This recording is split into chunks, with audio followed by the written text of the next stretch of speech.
All right, if you could stand for the reading of God's word. We're going to be reading out of Acts 17, 16 through 34, if you'd like to follow along in your Bible. While Paul was waiting for them in Athens, he was deeply troubled by all the idols he saw everywhere in the city. He went to the synagogue to reason with the Jews and the God-fearing Gentiles, and he spoke daily in the public square to all who happened to be there. He also had a debate with some of the Epicurean and Stoic philosophers. When he told them about Jesus and his resurrection, they said, "What's this blabber trying to say with these strange ideas he's picked up?" Others said, "He seems to be preaching about some foreign gods." Then they took to him to the high council of the city. "Come and tell us about this new teaching," they said. "You were saying some rather strange things, and we want to know what it's all about." It should be explained that all the Athenians, as well as the foreigners in Athens, seem to spend all their time discussing the latest ideas. So Paul, standing before the council, addressed them as follows: "Men of Athens, I noticed that you were very religious in every way. For as I was walking along, I saw your many shrines, and one of your altars had this inscription on it: to an unknown God. This God, whom you worship without knowing, is the one I'm telling you about. He is the God who made the world and everything in it. Since he is Lord of heaven and earth, he doesn't live in man-made temples, and humans can't serve his needs, for he has no needs. He himself gives life and breath to everything, and he satisfies every need. From one man he created all the nations throughout the whole earth. He decided beforehand when they should rise and fall, and he determined their boundaries. His purpose was for the nations to seek after God and perhaps feel their way towards him and find him, though he is not far from any one of us. For in him we live and move and exist. As some of your own poets have said, we are his offspring. And since this is true, we shouldn't think of God as an idol designed by craftsmen from gold or silver or stone. God overlooked people's ignorance about these things in early times, but now he commands everyone everywhere to repent of their sins and turn to him. For he has set a day for judging the world with justice by the man he has appointed, and he has proved to everyone who this is by raising him from the dead." When they heard Paul speak about the resurrection of the dead, some laughed in contempt, but others said, "We want to hear more about this later." That ended Paul's discussion with them, but some joined him and became believers. You may be seated. Well, good morning, everybody. How you doing? It's good to see you. Glad that you're here.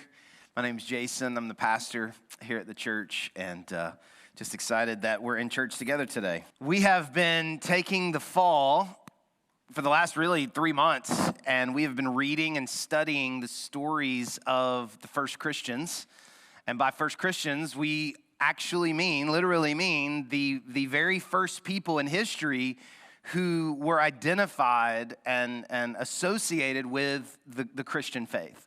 And the reason that we've taken all this time to do that is because many of us in the room are Christians. Some of you are not, but many of us in the room are Christians. And as we read their stories, and even beyond their stories, as we look at what happened historically with these 120 first Christians, it's remarkable. You know, and historians, whether they're Christian historians or not, all agree that what happened, how 120 turned into a few thousand and a few 100,000, a few million, 2.5 billion now today, is truly remarkable. That it spread like wildfire. It overtook the Roman Empire, you know, and it has been tried all over the world to be squashed out, and countries have tried to make it illegal, and people have tried to kill Christians, and all kinds of attempts to try to get rid of this religion, this faith, but it just keeps spreading and impacting and changing people's lives. And so we have tried to figure out, what is it that they had that maybe we don't have? What did they believe that maybe we don't believe? What were they doing that maybe we don't do? Because we would love to experience God in the way that they did, see some of the things in our life the way that they saw them. Maybe you're here today and you're a Christian, or maybe you were a Christian at one time and it was very underwhelming for you. It didn't live up to, what maybe you thought it would or what somebody said that it should. But as you read these stories of these first Christians, we see a living, real, powerful faith. Let me tell you one other thing that's cool about this, because this is my last week. We're not talking about this anymore necessarily. So just one other thing that I think is so cool about this is that, the guy who wrote the book of Acts in the New Testament was not a pastor. He was not a religious leader. He was a doctor. His name was Luke, and he wrote these stories to a man named Theophilus. Theophilus was not a believer. He was a skeptic. He did not believe in Christianity, but Luke believed. Luke, the doctor, who had firsthand account of these stories, believed that if Theophilus, the non-believer, heard these stories, knew these people, their names and where they were and what was happening, that it was so compelling that maybe Theophilus would become a believer. And, I kind of believe that too. That for anybody who's cynical or skeptical, I believe that if you ever truly meet people who really believe it, people whose lives have been really changed, like we're reading about in this story, I believe it does something to you and to your soul. I believe that. And so, hopefully what you've been seeing is that when God really moves and touches a group of people, that remarkable things can happen. And even non-Christian historians, even scholars and who are non-Christians, look back and say that it really is remarkable and can identify 5 characteristics or 5 actions or qualities of these first Christians in the first few centuries, what they did that caused it to spread. There were obviously a lot of things, but pretty universally agreed upon that there were 5 characteristics of the first Christians. And we've talked about these a little bit, but let me just give them to you again. Prayer, they were praying people. Service, they served people. That before Christianity came along, there was no value on human life. Babies were discarded. Women had no rights, and there was no value on human life. And then Christians come along, and they're serving people, and they're valuing human life, and they're giving dignity, and they're building hospitals, and so prayer and service, and then suffering, the way that they suffered. That Christians suffered in such a way that they had hope, even in the most discouraging, despairing situations, that even in instances where they were being killed and murdered, the people who were doing it to them were moved because all the Christians had to do was, denounce their faith. But even in the way that they were suffering, there was something about them that was different. And then the fourth one that almost all the historians would agree upon is persuasion. We're going to talk a little bit about that today. And then the last one is generosity, that they were radically generous, sharing. They lived in this community, just kind of sharing everything that they had. So prayer, service, suffering, persuasion, and generosity. And we've decided that these are going to be the values of our church, that these are the kinds of people that we want to be. We want to be praying people and serving people and suffer differently. And we've been, instead of persuasion, we've been saying influence. We want to have influence. And then generosity. We want to be really generous people. And so this week, we're finishing up with one of my absolute favorite stories in the Bible. And I say all the time, preachers say that a lot, and it's true. It's like you go back and you start putting together this message, and you're like, man, this is one of my favorite passages in the Bible. And the reason that this is one of my favorites in Acts 17 is because Paul, the Apostle Paul that we read about, is going to go toe-to-toe with the leading scholars and philosophers of his day. He's going to go toe-to-toe with them. And this is what historians mean by persuasion. That it wasn't just that the Christians were praying, and they were. And it wasn't just that they were serving or suffering differently, because they were. Giving generously, they were. But they also had a better argument. They also had a faith and a belief system that could not only hold up, but it was more logical and sound and sturdy than the religions and the superstitions of their day. And this is actually still true today, as a matter of fact. And I think this is a crucial point, and I want you to hear me. And this won't mean a lot to everybody, but will mean a lot to a few people in the room today. It means a lot to me. I would put myself in your camp. But I want you to know that in order to be a Christian, you do not have to turn off your brain. Please hear that. And in order to be a Christian, you do not have to turn off your brain. That Christianity is logical. It has sound reasoning to it. And yes, it is supernatural. It is definitely supernatural. And yes, it takes some level of faith, but it does not take blind faith.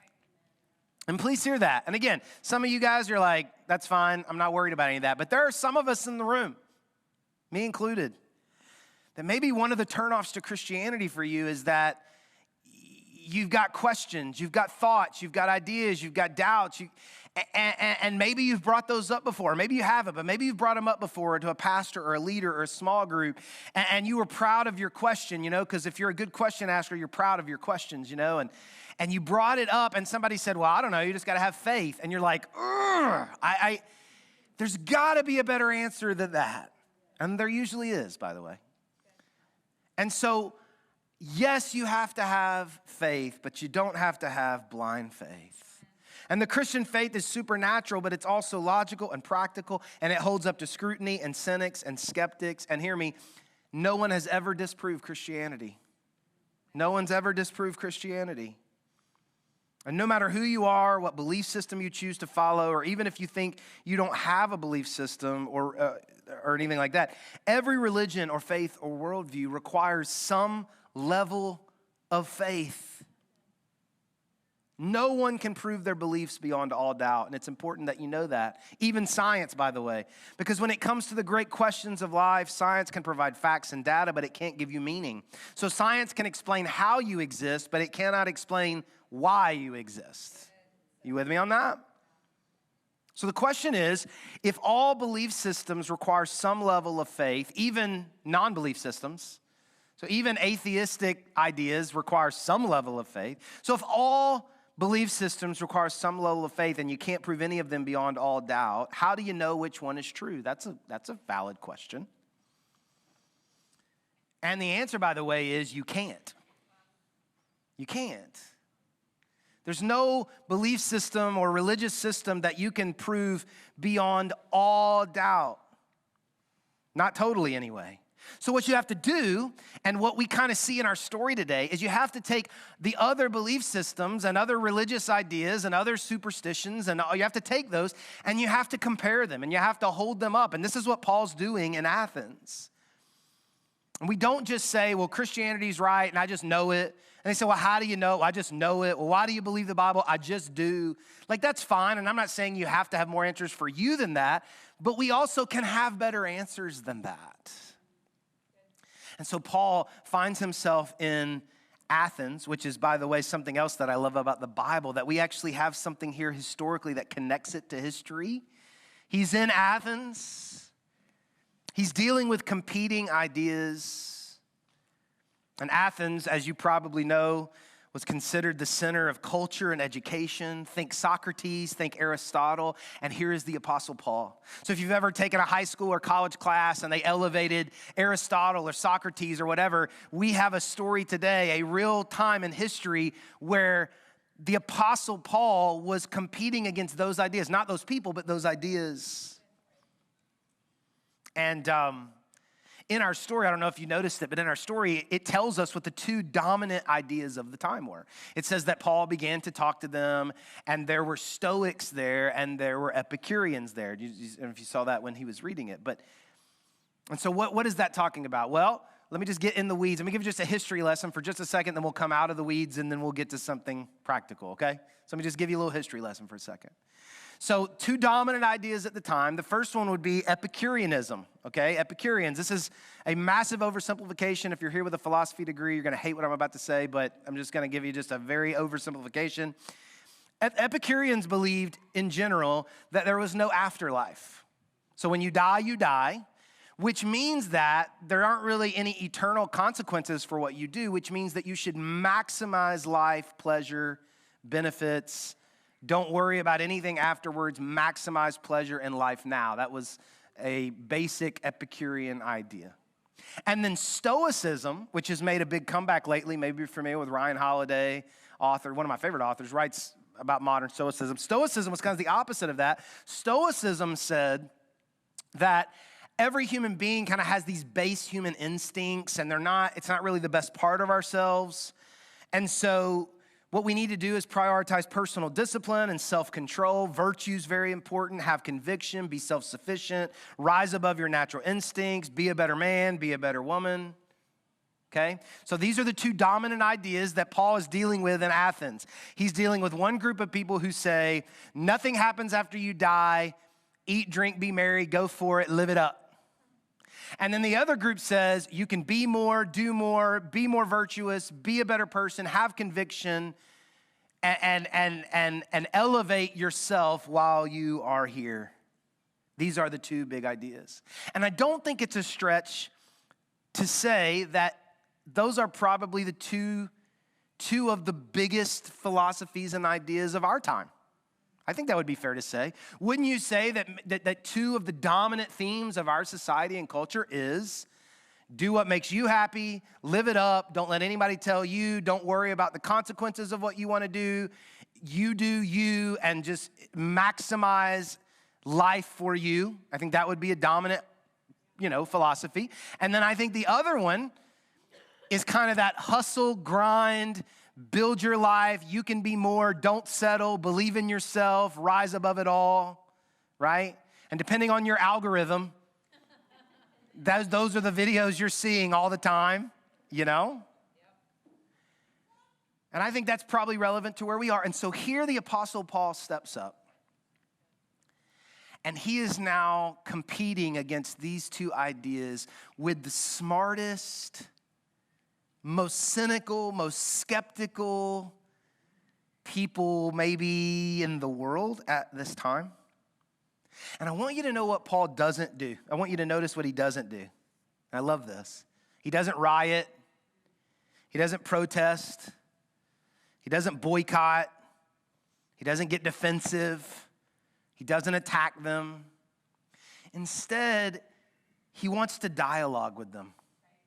He wants to dialogue. And what does he say? Well, verse 22, I'm going to read it to you again. It says, so Paul, standing before the council, addressed them as follows, men of Athens, I notice that you are very religious in every way.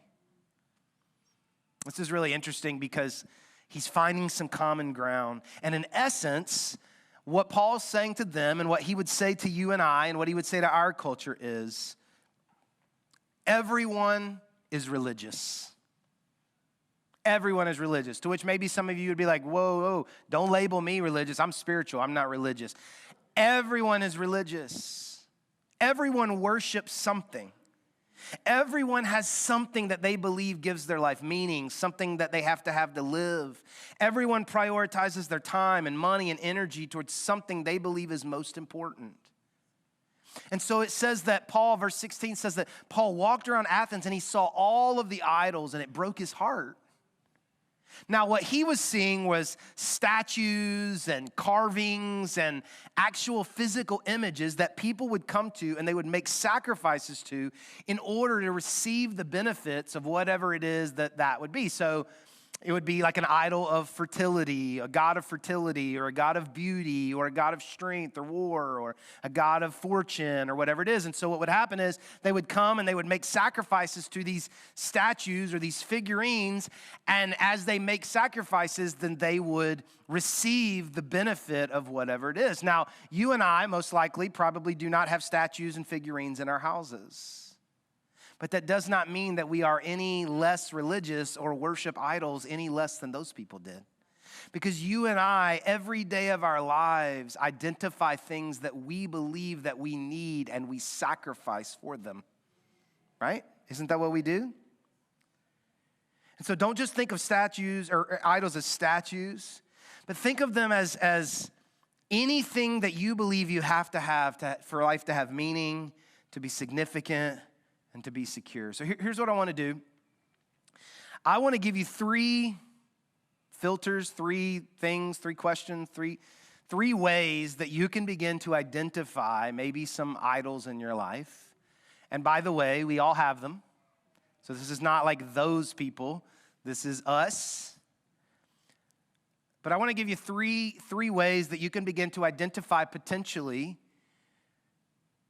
things that you are very religious about other than God, things that you worship other than God, which, by the way, is why in the 10 Commandments, the first one says, don't have any other gods, to which maybe like me, you've read that and thought, well, like that's kind of like an easy one because like I only know one God, so.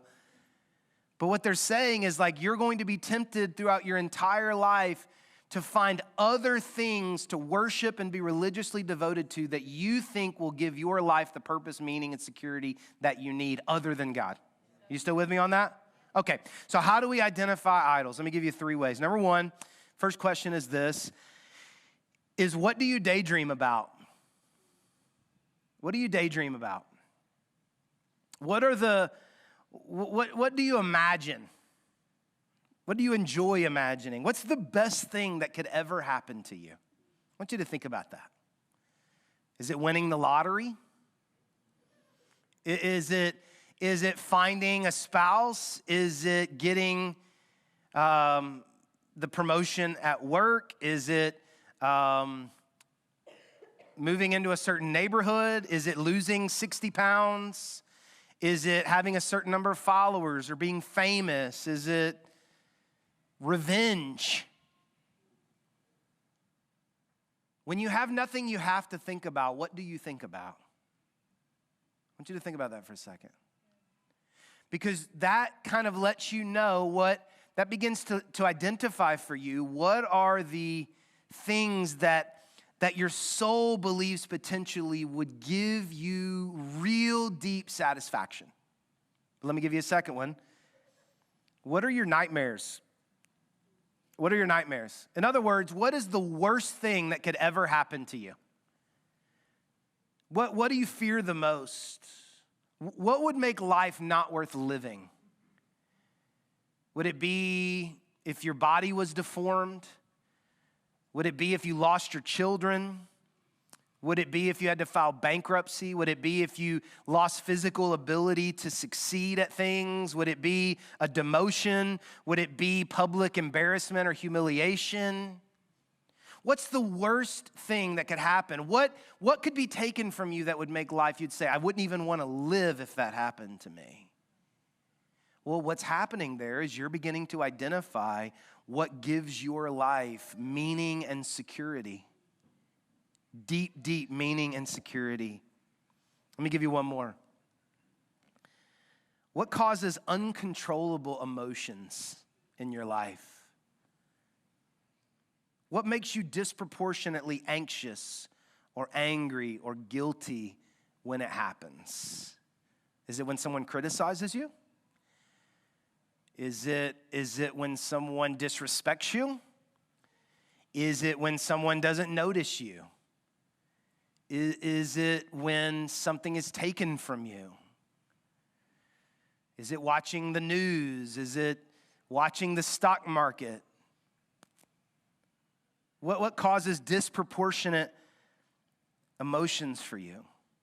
So if you take those 3 questions, what's the best thing that could happen to you? What do you daydream about? What's the worst thing that could happen to you? What do you fear the most? And what causes uncontrollable emotions for you? If you really take some time and think about those things, you're going to begin to identify potentially some idols in your life, which sounds pretty intimidating, and it can be intimidating, but it just means that you're a human being like everyone else in the Bible and throughout Christians throughout history, that we begin to believe certain lies and certain things that, yes, we worship God, but we also worship success, respect, wealth, family, etc., etc., etc. And so Paul is making the point to them, and he's making the point to you and I. Listen, do not kid yourself. Everybody's religious. Everybody would be willing to sacrifice everything to get what they think they have to have the most. Right? And so he is building this case and building this argument today He's making it to them, and he's making it to you and I. But then, in essence, and I'm paraphrasing, he tells the difference between all of these idols that they have and Christianity. He tells the Christian message, and he begins to say who God is, and he says certain things in there about how God created, and he says how God meets every need, and he says how God is close to you, and he's searching for you, and he says all of these things. But if we wanted to sum it all up, here's what Paul's saying. Paul's saying that the way that you believe that religion works, the way that you believe that worship and God works, is that you go and you sacrifice so that you can receive. But in Christianity, it was God who did the sacrificing. It was God who sacrificed so that you could receive.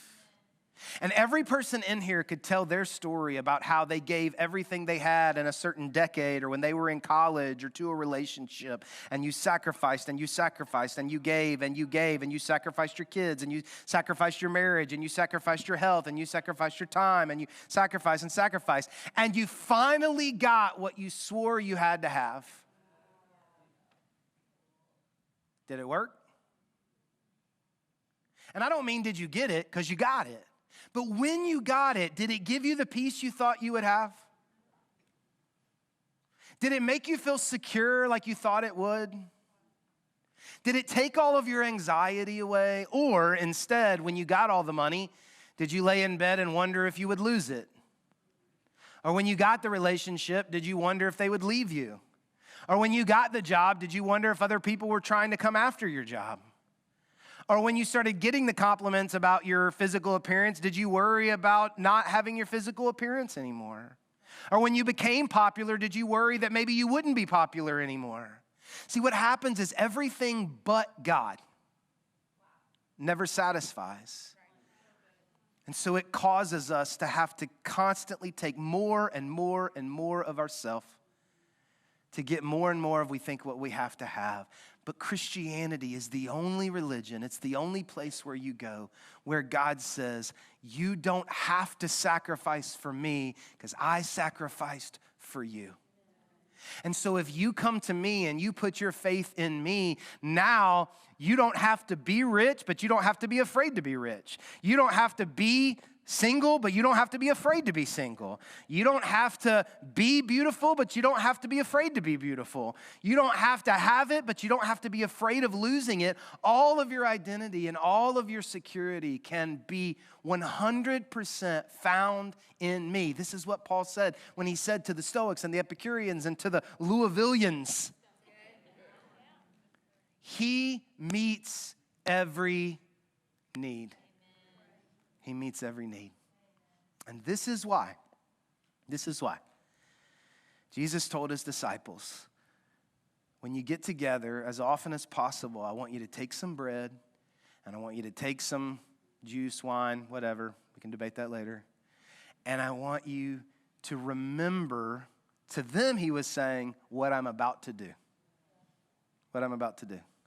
Because see, the Stoics and the Epicureans, they would take animals and sometimes children and their skin and their harvest, and they would come and they would put it on the altar and they would sacrifice it, hoping somehow that the gods would look kindly on them.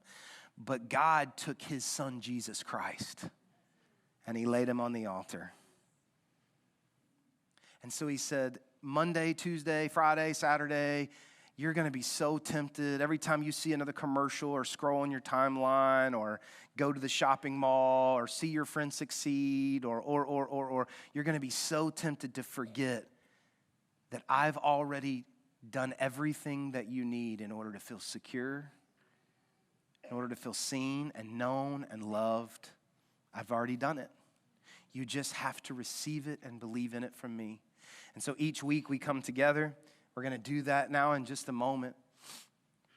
But I want to just say one more thing to you, and then we'll end this. But as we've taken these last 13 weeks, it's funny, Andrea and I, one of the things that I hope makes me a better preacher is that I'm married to a woman who is the exact opposite of me.